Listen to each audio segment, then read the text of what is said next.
자, 요한일서 1장 1절에 보면 태초부터 있는 생명의 말씀에 관하여 우리는 들은 바요 눈으로 본 바요 자세히 보고 우리의 손으로 만든 바라 이렇게 이제 사도가 증거를 하고 있어요.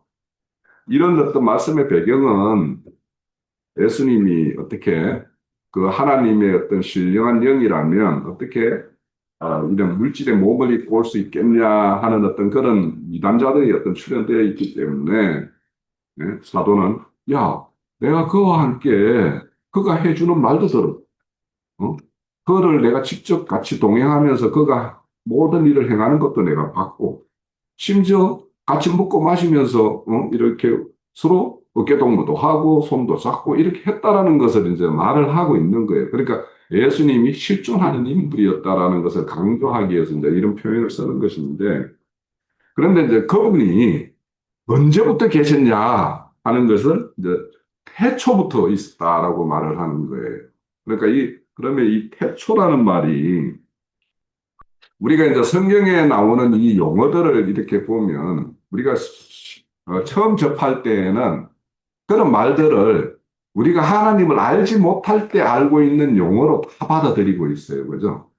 그리고 예수님을 믿는다고 하는 사람도 우리가 예수님을 알지 못할 때 그 개념으로 거의 그는 어떤 단어나 쓰이는 용어들을 그렇게 받아들이고 있는데 그래서 이제 태초라는 걸 내가 이제 사전에도 이렇게 찾아봤어요. 찾아보면 우리 그 한글 성경 사전에 그 태초 보면은 한자로 클 태자하고 처음 초자를 써요. 그래서 그거를 이렇게 번역해 놓은 건 이제 요거 다음에서 찾은 건데 하늘과 땅이 맨 처음 생겨남 이런 뜻으로 이제 이 태초로 이렇게 번역을 해 놓고 있어요.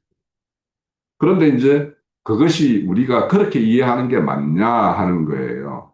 그래서 그거를 이제 이 오늘은 태초를 뭐 어떻게 이해한다라고 해서 우리의 구원에 막 이게 그렇게 하면 구원이 아니고 이렇게 해야 구원이다. 그런 관념이 아니라 우리가 성경의 용어를 볼 때 어떻게 우리의 기존의 관점과 성경이 말하고자 하는 관점이 무엇인가 이런 거에 대해서 우리가 한번 점검하고 앞으로 이런 단어들이 나올 때 우리 교회에서 쓰이는 용어들이 이런 개념을 가지고 이야기하는구나 하는 것들로 이렇게 이해를 좀 이렇게 전환을 하는 어떤 그런 목적으로 이렇게 하는 거니까 오늘 제가 증거를 하고 자료에도 이렇게 하더라도 이것에 대해서 태초는 이거야라고 저도 안전하게 확정을 지을 수는 없어요. 왜냐하면 그 이전의 세계, 우리는 우리의 어떤 사고나 이런 것들이 어떤 범위의 어떤 한계는 다들 가지고 있기 때문에 그래서 그런 차원에서 오늘 그냥 이런 의미를 가지고 있을 수도 있겠다라는 정도로만 이해해도 기존에 우리가 알고 있는 개념과 좀 다를 수 있지 않는가 싶어요.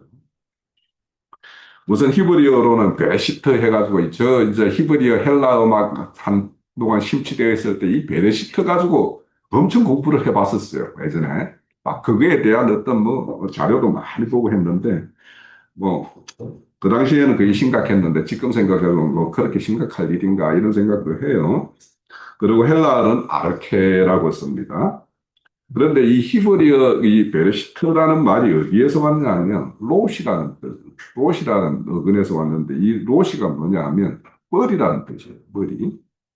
그래서 이 거기에서 파생된 단어인데 이 베르시트라는 단어는 배, 우리 그 뭐 알렛 뭐 막 이렇게 히브리어 배울 때 있죠. 그 베터 그게 뭐냐면 집이라는 뜻이에요. 집, 울타리 이런 뜻을 가지고 있는 그래서 뭐 안에 이런 뜻을 가지고 있는 거예요. 그리고 레시트라는 것은 이제 처음 뭐 머리 이런 로시에서 온 말이에요. 이것이 합성되어서 나온 것이 베레시트예요. 그러니까 베레시트는 뭐뭐 안에 뭐뭐의 어떤 머리. 그래서 우리 교회에서는 뭐뭐의 머리 안에 뭐 이렇게 말하는데 이 뜻을 이제 뒤에 이제 이 파자 해석하는 데까지 나아가면 예수가 머리 되는 집 뭐 이런 해석까지도 해요. 그래서 이 베레시트 안에 교회라는 어떤 그런 의미가 다 담겨 있다 이런 것까지 이제 이렇게 해석해 나가는 걸 볼 수가 있는데 뭐 그거는 그때 가서 좀 보기로 하고 그런데 이제 이거를 그 영문으로 보면 in the beginning 이렇게 되어 있어요. 그러니까 뭔가 the beginning 하면은 무엇의 시작점 안에 이런 뜻이죠. in이라는 걸 썼기 때문에 그래서 뭐냐면 시작점의 어떤 그때 말씀이 있었다. 이런 뜻으로 이제 번역이 돼요.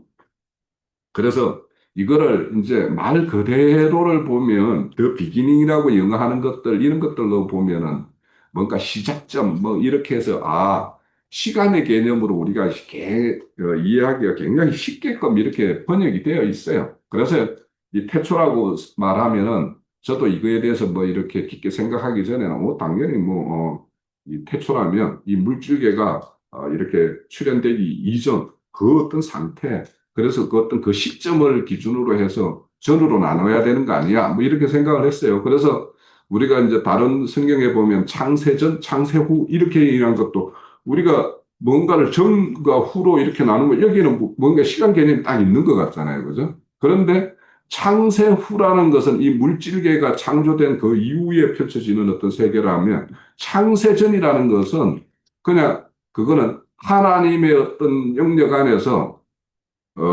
하나님의 계획과 경륜의 어떤 그런 설계 단계에서 하나님의 뜻을 이렇게 가지고 있는 것. 그래서 우리가 주님이 알려주신 기도에 보면은 하늘에서 이루어진 뜻, 이렇게 말하잖아요. 그죠? 그런 것들이 이 하늘에서 이루어진 뜻이라는 것을, 이거를 물질계 이전에 하나님의 심중에 있는 선하고 의신 뜻을 품고 뭔가를 이렇게 계획하는 그런 어떤 영역에서의 일, 이걸로 이제 이렇게 이해를 가지고 있어요. 그래서 이제, 이런 것들이 그냥 창세 전, 창세 후 단순하게 이렇게 보는 어떤 관점과 우리 모임에서 이렇게 말하는 것은 그런 어떤 그 하나님의 어떤 원천적인 어떤 계획 하에서 가지고 있는 어떤 뜻, 계획, 뭐 이런 차원으로 이렇게 창세전이나 태초나 이런 개념으로 약간 이해를 가지고 있다라고 이렇게 생각을 하시면 될 것 같아요. 그래서 거기 이제 그 좀 더 내려가다 보면 그 중간쯤에 이렇게지 시작이 단순한 시간의 첫 순간이 아니라 머리, 예? 예, 그는 그 머리 해가지고 있고 그는 통치 원인 이렇게 되어 있는데 또 머리라고 하면 이거 막 우리 머리 이 헤드 이걸로 생각을 하면 안 된다라는 거예요. 예? 그래서 이제 머리 하면은 그냥 머리 생각 속에 뭐 이런 차원으로 이제 이해하기 쉬운데 머리라는 것은 여기서 말한 대로 근원, 원천 뭐 이런 식으로 이해를 가지면 될 것 같고 이 근원이라는 표현을 또 우리 교회에서 많이 쓰는 건 뭐냐면 씨라는 말을 많이 하죠. 죄라. 그래가지고 씨라는 표현을 쓰는데 그러니까 그 원천이 있고 그것이 나타난 것이 있잖아요. 그죠? 이 역사 공간에. 그래서 우리가 아버지와 아들의 개념을 내가 저 히브리서 그 할 때도 내가 설명을 드렸는데 씨 속에는 생명이 그 속에는 어떤 생명이 있는지 모르죠. 씨 속에는 그죠? 그런데 그것이 땅 속에 이렇게 딱 박혀가지고 이게 씨가 발화되어서 줄기를 내고 잎을 내고 열매를 맞는 걸 봐야지 우리는 이거는 사과나무구나. 이거는 배나무구나. 이렇게 구분을 하잖아요. 그러면 그렇게 감추어져 있는 원천적인 그 씨가 가지고 있는 그 세계를 이제 한다라. 그걸 우리가 여기 태초, 창세전 어떤 이런 어떤 개념으로 이해한다라면 그것이 땅에 뿌리를 내리고 발화가 되어서 모습을 나타낸 것. 이것이 아들의 개념이라는 거예요. 성경에서. 그러니까 우리가 족보로 아버지와 아들로 이렇게 성경의 기록을 이해하면 안 되고 아들은 원천이 이 물질계에 나타난 형상을 아들이라고 한다. 이렇게 개념을 전환을 시켜야지 우리가 삼위일체 교리라는 것을 깰 수가 있는 거예요. 그러니까 아들을 그냥 촌수의 개념이 아니고 그냥 이거는 이런 현상계에 나타난 것을 아들이라고 한다. 이런 식으로 좀 이해를 가지시고 후손이라는 개념은 다르죠. 좀 그 어떤 선조가 있으면 그 후손이라는 것은 계속 그 대를 이어가는 어떤 그런 개념이니까 그런 어떤 이해를 좀 가지시면 좋겠다 싶고. 자, 내가 여기에 파자 해석은 우리가 이제 한동안 저도 이제 심취되어 있었는데 이 파자 해석을 여기에 이제 언급해 놓은 거는 뭐냐면 베레시트라는 한 단어를 이루는데 여기에 있는 6글자가 조합돼 가지고 베레시트라는 태초라는 단어를 이루고 있다라는 거예요. 그러면 이 히브리어는 형상 문자예요. 우리의 한자와 똑같아요. 뭔가 거기에는 뜻을 다 뭔가 나타나는 현상을 다 담고 있는 어떤 형상 글자이기 때문에 그 형상 하나하나에 또 의미가 있죠. 그죠? 우리가 밀림의 왕 하면 뭐 사자를 이렇게 이야기하듯이 사자 하면 아 그냥 밀림의 왕이라고 하고 이렇게 우리가 어떤 부분에서는 그렇게 이해를 가지듯이 그러니까 글자 하나하나마다 이런 어떤 의미를 가지고 있는데 이 의미를 조합을 가지고 있는 것이 베레시트인데 근데 그 해석 1, 2, 3 이렇게 쭉 보면 똑같은 글자인데 그 파자 해석을 해놓은 거 보면은 좀 의미의 차이가 있죠. 그래서 파자 해석이라는 것이 어떠한 우리가 그 의미를 좀 이렇게 생각하는 부분에서 좀 이렇게 폭을 넓힐 수도 있고 좀 다양한 각도로 이렇게 바라볼 수도 있는 어떤 측면이 있지만 이것을 하나의 의미로서 단정을 해버리면 엄청난 모순에 빠질 수가 있는 거예요. 그래서 우리 잘 알고 있는 그런 어떤 형제 가거에 그런 어떤 해석을 해가지고 하나로 고정을 시키니까 그게 맞아? 이렇게 되는 거죠. 그래서 우리가 이 파자라는 것은 그냥 이런 의미가 다양한 어떤 그런 글자와 이런 조합에 의해서 이 단어가 형성되어 있는데 그래서 이거를 다른 말씀들, 성경에 기록되어 있는 다른 말씀 등과 이렇게 비추어서 이렇게 볼 수 있다. 또 생각해 볼 여지가 있다. 이렇게 생각을 해보면 좋을 것 같아요. 그래서 그런 차원에서 이렇게 베르시트라는 것을 이렇게 해석을 한다. 그렇게 좀 봐주면 좋겠고, 이 페이지로 넘어갈게요. 보면은, 해석 3에 보면은 하나님의 능력 이렇게 하는데, 하나님의 능력에 의해서 이제 사실은 하늘과 땅을 이렇게 창조한 거죠. 우리 창세기 1장 1절에 보면. 근데 거기에 보면 이제 하늘과 땅을 창조하셨다라고 이렇게 하시는 걸 창세기 1장 1절을 하늘과 땅 이걸로만 한정 지으면 안 되는 거예요. 하늘과 땅 사이에는 모든 피조물을 다 함의하는 것이 하늘과 땅을 창조했다라는 거예요. 그 속에는 그렇게 이제 모든 피조 세계가 이렇게 하나님께서 지으셨다 이런 거 이해를 하면 좋겠고. 그래서 이거를 이제 정리해 보면 문법적으로 베르시트는 처음과 시작과 처음인데 이 시작과 처음 이런 것들을 시간 개념으로 이해를 하지 말아달라라는 것이고 왜 그러냐? 이 베르시트라는 단어가요 명사예요 명사 원래 여성 명사예요.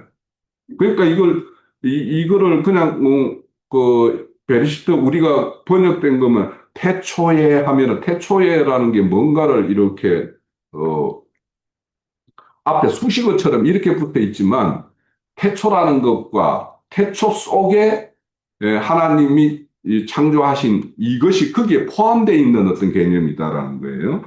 그래서 이제 그런 어떤 개념으로 좀 이해를 하면 좋겠고, 이제 어근원적으로는 보면은 이게 롯이라는 어떤 머리에서 왔는데 머리라는 것은 그 뒤에 해석한 것대로 근원적 근원적인 어떤 그 출발점 그리고 질서의 어떤 출발점 뭐 이런 의미로 이렇게 해석을 하면 좋겠다.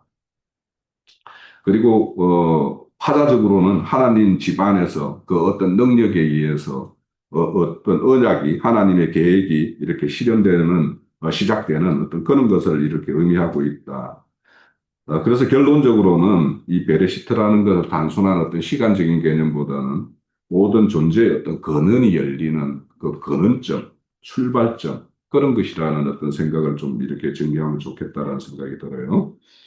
그래서 이제 이 태초, 이 베르시트라는 것을 이렇게 우리가 앞으로 좀 이런 개념으로 좀 이해해 달라고 하는 근원, 원천 이런 개념으로 이해할 수 있는 어떤 그 성경 구절들을 내가 이제 쭉 이렇게 붙여놨는데 그걸 하나하나 보면서 그렇게 이해하는 것이 맞겠다 하는 것으로 이제 좀 이해를 도우면 좋겠어요. 자, 우선 요한복음 1장 1절에 보면 태초에 말씀이 계시니라 할 때 이 태초라는 걸, 이 근원의 어떤 세계가 있는데 그 근원 세계에 말씀이 계셨구나. 이렇게 이해를 가지라는 거예요. 그리고 이제 그것을 이제 더 보강하는 것이 요한복음 1장 3절에 보면 만물이 그로 말미암아 전파되었다. 이렇게 되어 있죠. 그러니까 여기에서 근원이라는 것과 말씀이라는 것과 태초라는 것이 거의 동일시하는 그런 개념으로 이해할 수 있겠죠. 그로부터 출발되었고 그로 말미암아 이렇게 발현되었다라는 것으로 그렇게 이해를 하면 될 것 같아요.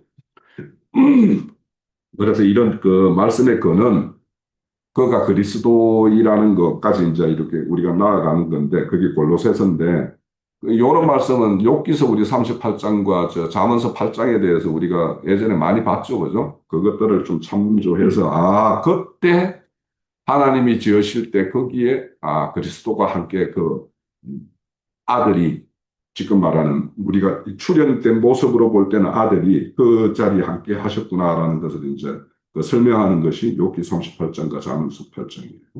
그건 참고하시고 자 골로새서 1장 16절에서 18절까지는 한번 성경을 다시 펴가지고 한번 직접 좀 누가 한번 크게 읽어 주시죠. 신약 성경 골로새서 1장 15절에서 18절까지 읽어도 될 것 같기도 하고.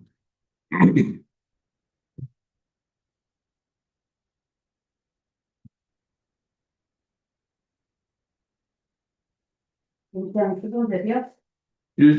1장 16절, 18절. 자, 15절 제가 읽을게요. 그는 보이지 아니하는 하나님의 형상이시요 모든 피조물보다 먼저 나신 이시니 만물이 그에게서 창조되되 이게 요한복음 1장 그 3절간 같죠. 그에게 창조되되 하늘과 땅에 보이는 것들과 보이지 않는 것들과 그러니까 보이지 않는 것들도 우리 그 천상세계 어떤 천사들 그룹 천사들이 있었죠. 예, 보이지 않는 것들과 혹은 왕권이나 이 세상에 나오는 이런 그 어떤 그 세력의 어떤 그런 어떤 힘 이런 것까지도 다 그로부터 나왔다는 거예요. 혹은 왕권이나 주권이나 통치자들이나 권세들이나 만물이 다 그로 말미암아 그를 위하여 창조되었다. 또한 그가 만물보다 먼저 계시고 만물이 그 안에 함께 섰느니라. 그는 몸인 교회의 머리시라. 그는 근본이시요 이렇게 되어 있죠. 죽은 자들 가운데에서 먼저 나신 이시니 이는 친히 만물의 어뜸이 되려 하심이요 이렇게 되어 있죠. 여기도 이제 근본으로 이렇게 표현을 하고 있어요. 그러니까 이 근본, 원천, 태초 이런 것들을 왜 예수와 이렇게 연결시키는가 하는 것들을 이런 말씀 구절을 통해서 우리가 확인을 할 수가 있는 거예요.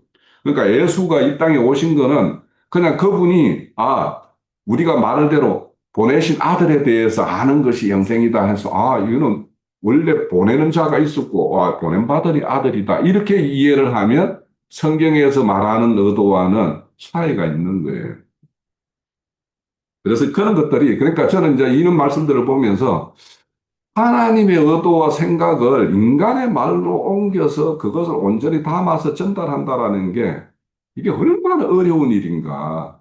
그래서 이제 그렇다면 그런 말들을 보면서 우리는 하나님이 본래 가지고 있는 생각과 뜻이 무엇일까를 역으로 우리가 이렇게 좀 추적해보고 하는 것들이 있어야지 우리가 성경에서 하나님이 이렇게 기록된 말씀을 통해서 우리에게 전하고 싶은 뜻을 온전히 이해할 수 있겠다 이런 생각을 좀 하게 돼요.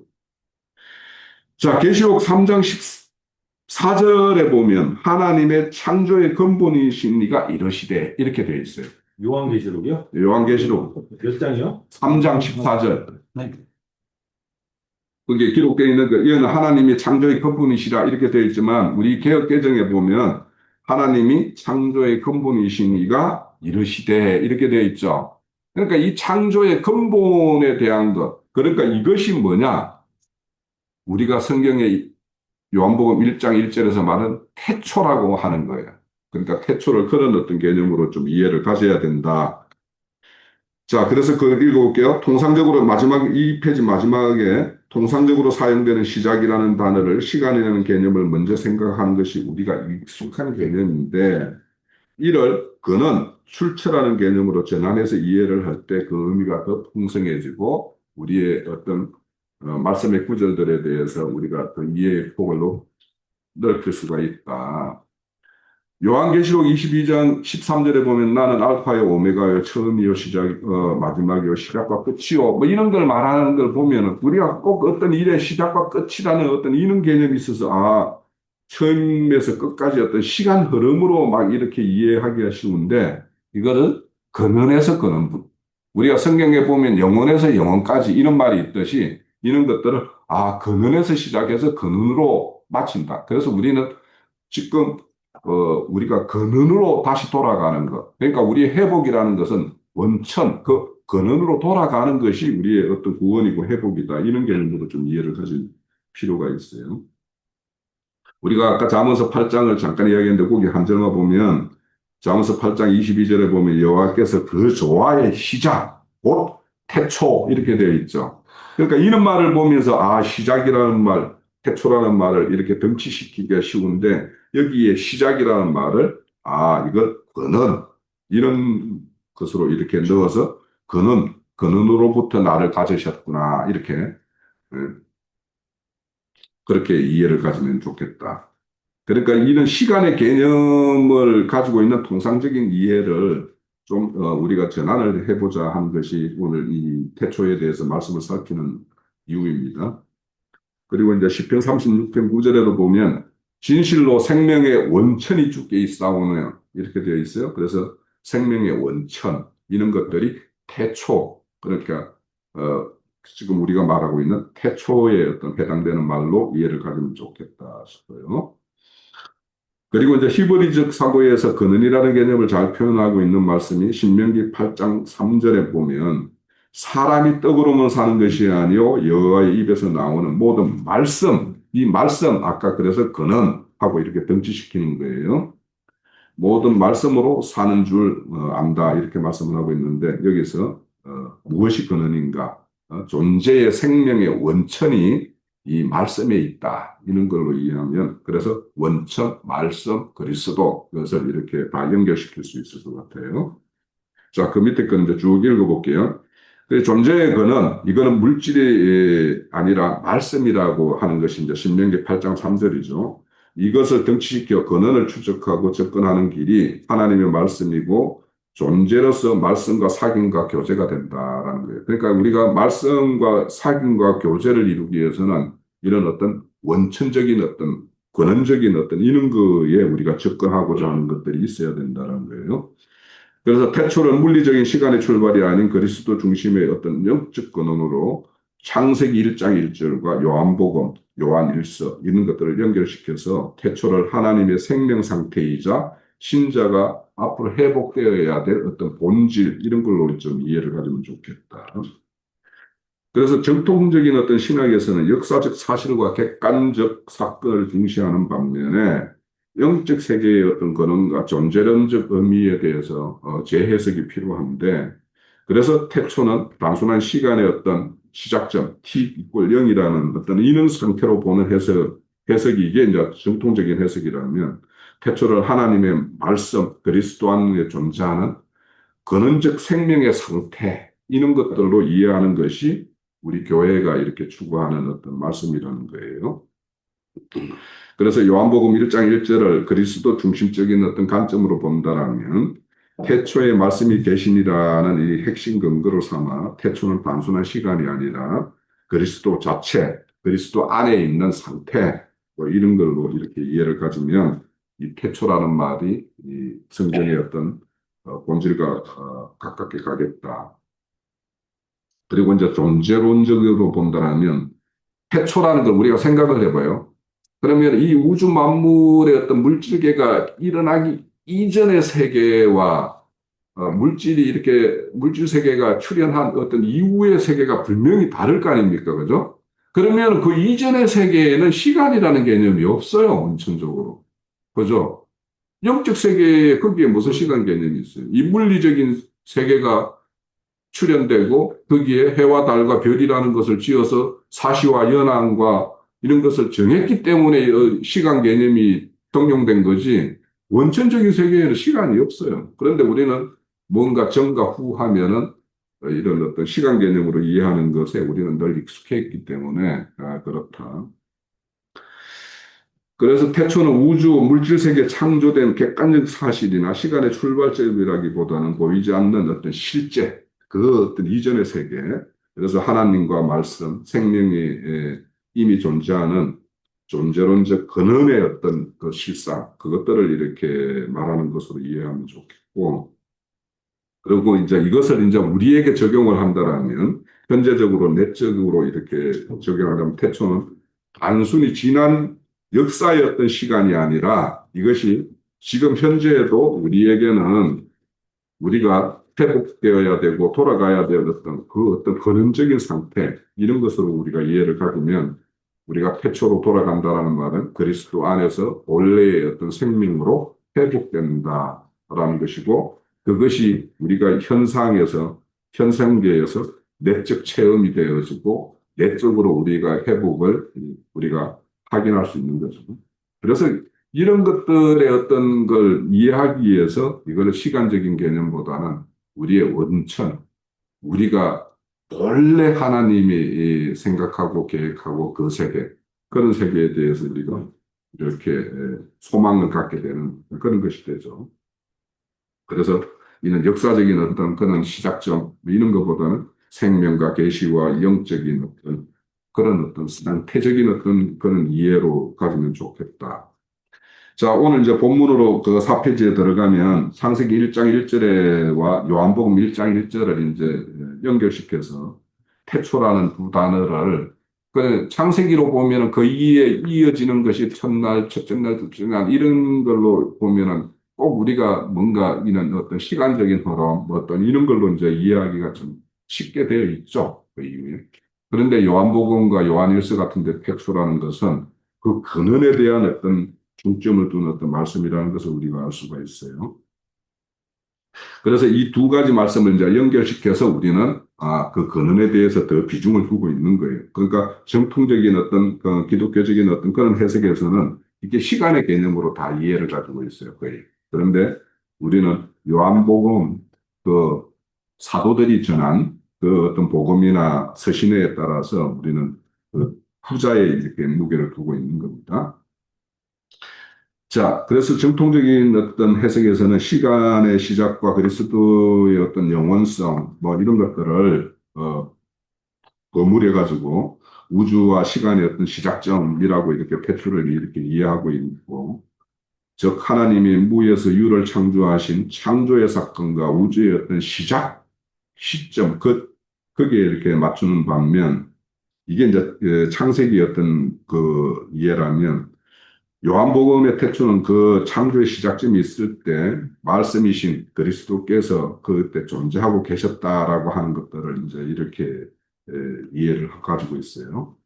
그래서 그 창세기는 어떤 그 우주 물질의 어떤 시작점에 어떤 중점을 준다라면 요한복음에는 그, 그는 여기에 이제 중점을 두고 있다라는 거예요. 그러면서 이제 거기에는 그리스도의 어떤 선제성, 그러니까 이 물질 세계 이전부터 존재했다라는 것과 그 영원성 이런 것들을 이제 강조하고 있는데, 그런데 이제 우리 같은 경우는 창세기도 그런 관점에서 봐야지, 창세기 1장 이후에 어떤 첫째 날, 둘째 날, 셋째 날의 어떤 그것을 시계열적으로 보는 것이 아니라 우리는 뭐냐면 하나님의 어떤 새 창조와 연결시켜서 그것이 우리의 어떤 신앙의 어떤 점진적 나아가는, 그래서 우리의 어떤 새 창조가 이루어지려면 우리한테 가장 먼저 임해야 되는 게 뭐예요?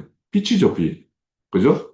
그래서 창세기에 보면은 생명의 빛이라고 이렇게 설명을 하고 있어요. 그러니까 그 빛이라는 것이 와야지 우리는 생명적인 것으로 이렇게 인식으로 전환을 할 수가 있어요.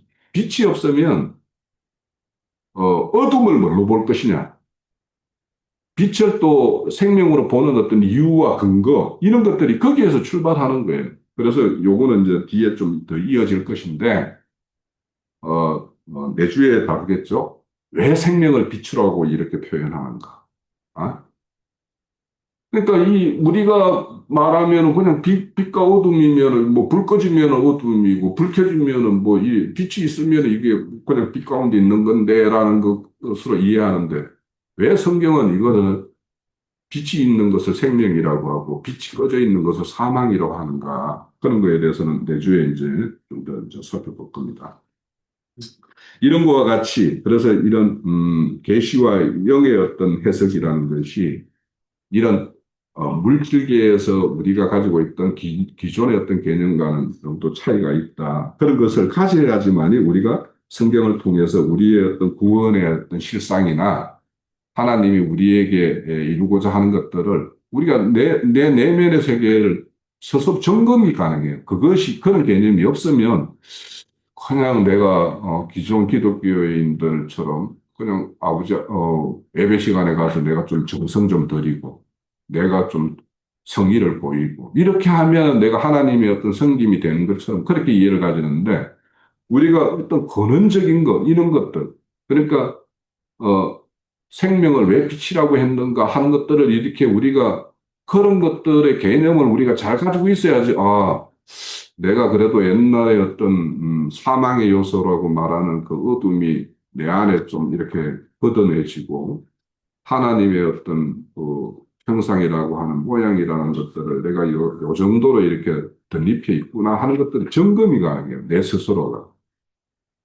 그래서 그런 것들 차원에서 이런 어떤 용어나 이런 것들에 대해서 우리가 좀 더 살펴볼 필요가 있다라는 거예요.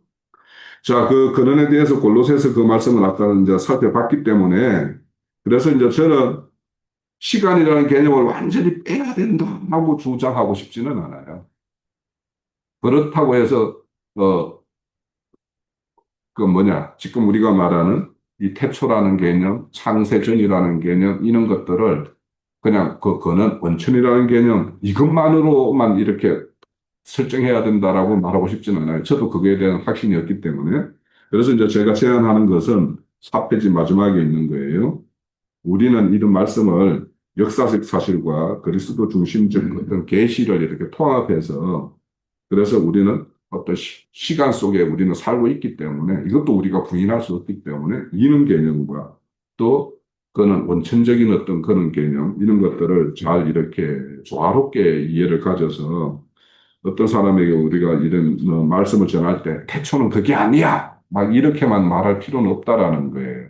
우리에는 더 하나님의 어떤 본래의 어떤 뜻을 더 깊게 헤아리기 위해서 태초라는 개념에는 이런 개념을 우리가 좀 가지고 있어야지 우리가 추구하는 어떤 그또 나아갈 어떤 신앙의 어떤 방면 이런 것들에 대해서 더 선명한 이해를 가지겠다라는 생각을 해요.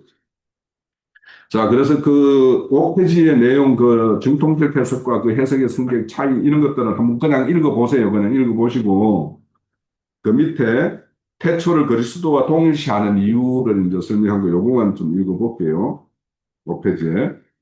태초를 단순한 시간 개념으로 이해하기보다는 그는 상태, 생명으로 해석하면 훨씬 깊은 의미로 다가옵니다. 성경의 끝이 아닌 속을 보아야 하는데, 현상의 세계가 출현하는 그 근원에 대한 것을 추적해야지, 우리 현상에 일어나는 과 그 근원과를 이렇게 매치시켜서, 바르게 바라볼 수 있는 바른 관점을 가질 수 있다.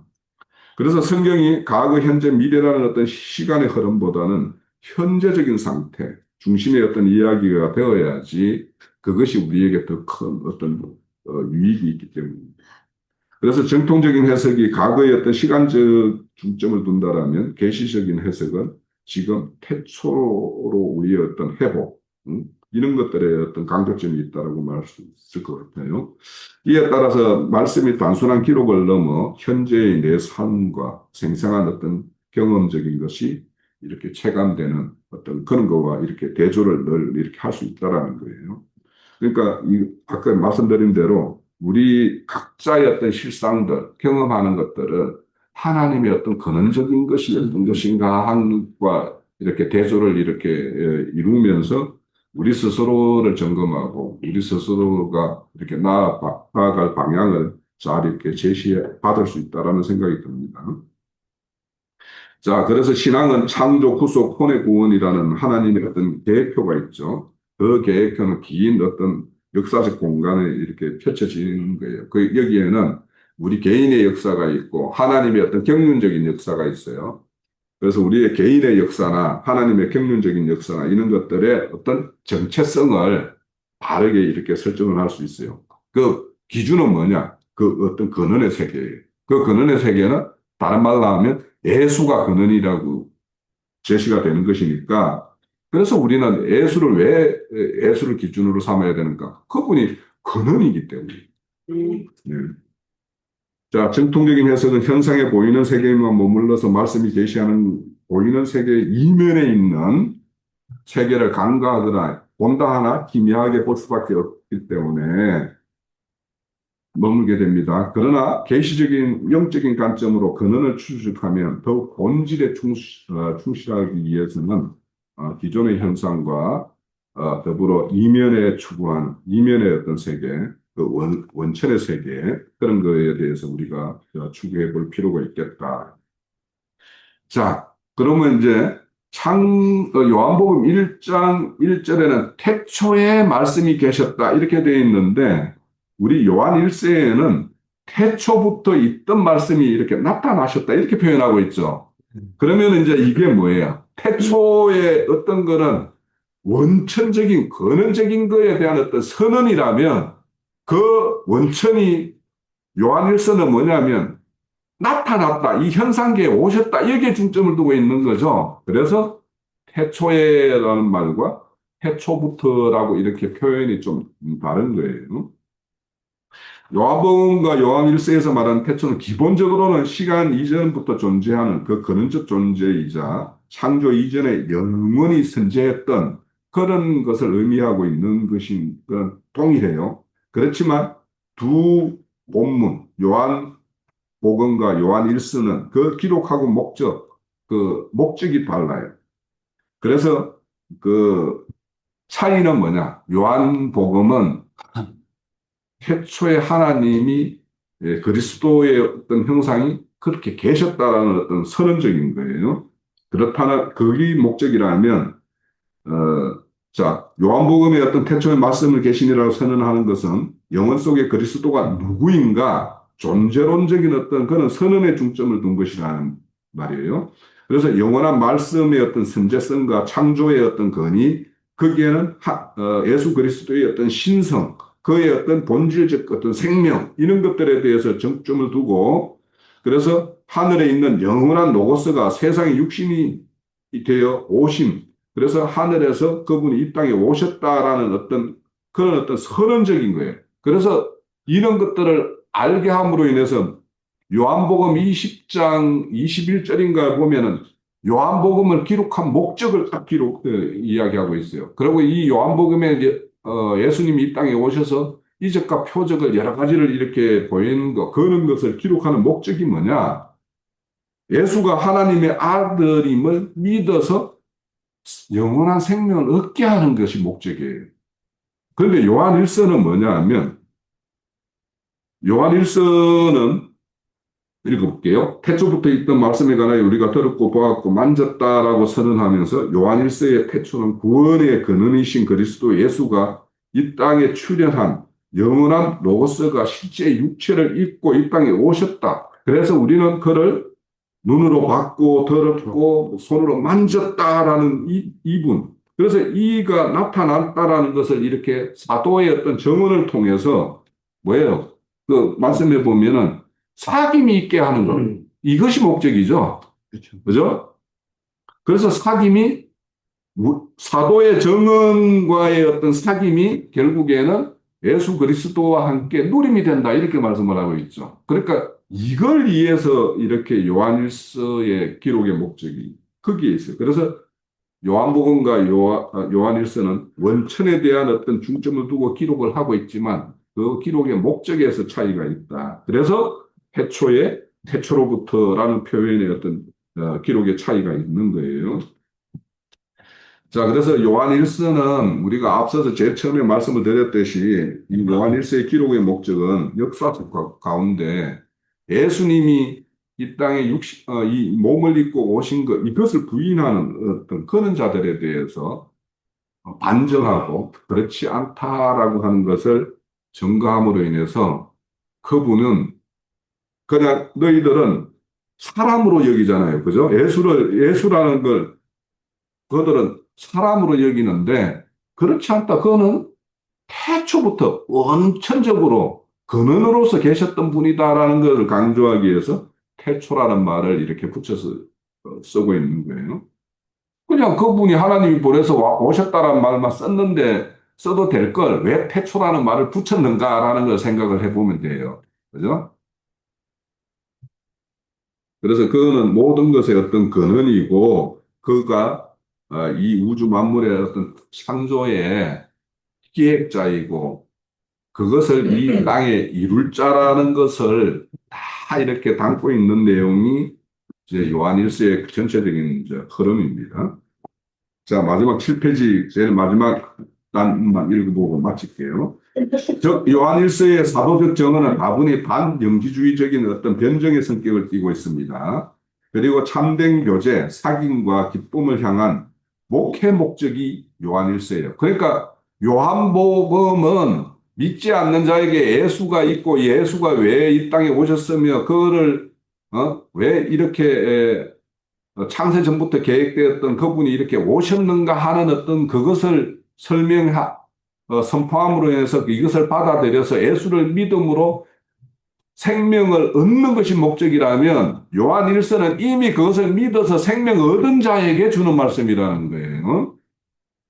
그래서 그 자들이 잘못된 어떤 것을 받아들여서 예수와의 사귐이 끊어지는 것을 방지하기 위해서 지금 요한 1서를 쓰고 있는 거죠. 그래서 이 요한일서의 목적은 참된 사귐을 계속 가져라. 이것이 목적이에요. 자, 참된 교제, 사귐과 기쁨을 향한 어떤 목회적인 목적을 가지고 있는데 이러한 역사적 체험을 증언하는 궁극적인 목적은 단순한 사실을 증명하는 데 그치지 않습니다. 태초부터 계신 분을 사도들이 먼저 직접 보고 들은 것을 바탕으로 이미 생명을 소유한 자들이 사도들의 어떤 증언을 통해서 더욱 서로 하나님과 사귐을 가지고 그것으로 기쁨을 충만하게 하려는 것이 이 기록의 목적입니다. 자, 정리하면 요한복음은 태초는 영원한 말씀이 육신이 되셨다라고 하는 그리스도의 존재와 신성의 목적을 맞추고 있다면 요한일서는 태초로부터 계신 그 영원한 분이 우리 역사 그 공간 속으로 직접 오셨기 때문에 우리가 직접 보고 만지고 경험했다라는 사도의 체험과 역사성에 초점을 맞추고 있습니다. 요한복음이 예수가 누구인가를 선언하며 믿음과 영생을 얻게 하는 목적이었다면 요한 1서의 증언은 사도들의 체험이 생명의 어떤 실제를 교회 공동체에 전달해서 이것을 통해 참된 교제와 사귐을 이루어 교회의 모든 지체들이 기쁨을 충만하게 하는 그래서 교회 공동체를 이 흔들림에서 굳건하게 세우기 위한 목회적 목적으로 기록된 것이 요한일서입니다.